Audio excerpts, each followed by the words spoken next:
Hey there, Mike Lapatino here, Storytime with Lappy. Ooh, I hate that, man. Just kidding.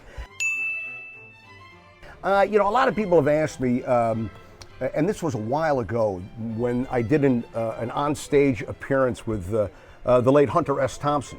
What a character, to say the least. And this was back around 1990-91, I believe, when a fellow by the name of Brian Alden, he used to have a lot of furniture stores, really good guy too, used to promote all of the shows that went to the Palace Theater in downtown New Haven, which is now known as the Connecticut, or the College Street Music Hall. Shout out goes to Keith Mahler, who runs it down there, great guy. So I go backstage, and what Brian Alden used to have me do at all of the concerts there was come out and be the MC, warm up the crowd a little bit, say the upcoming shows, whatever. I mean, it's usually out there for 3 minutes, 4 minutes, and then that's it. And I always love doing it. You get to see all the listeners. So it was the night that Hunter S. Thompson was going to have this symposium, more or less, talking to the people, answering questions. And I said, and I wasn't familiar with him then. I mean, I knew Fear and Loathing in Las Vegas, but I didn't know much about the man himself.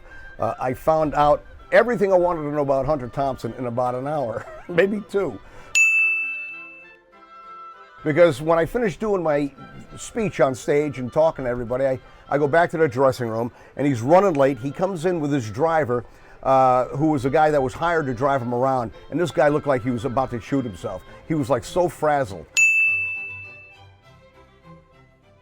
by this guy. And then Hunter comes in, man, and he's got that, that fishing hat on. He's got a big pipe out of his mouth, and he's got a briefcase, right? Now, the smoke coming out of the pipe was probably the finest California Sinsemilla I've ever smelt in my life. All right? He opens up his briefcase, and this was really kind of funny. He was almost like a kid. And, there was no papers, no books. There was a bottle of Crown Royal. There was a taser, and there was a gun. And to make a long story short, he would not go out on stage unless I went out there with him and was the moderator. And that was my introduction into Hunter S. Thompson. And I think I stayed awake for about a good 24 hours because I didn't know that was cocaine that I was sniffing. But it was his blow, and it was absolutely, and I don't do that anymore, but it was absolutely insane. The guy, I'm telling you, after that, I became a huge fan. And sorry to see another great one go.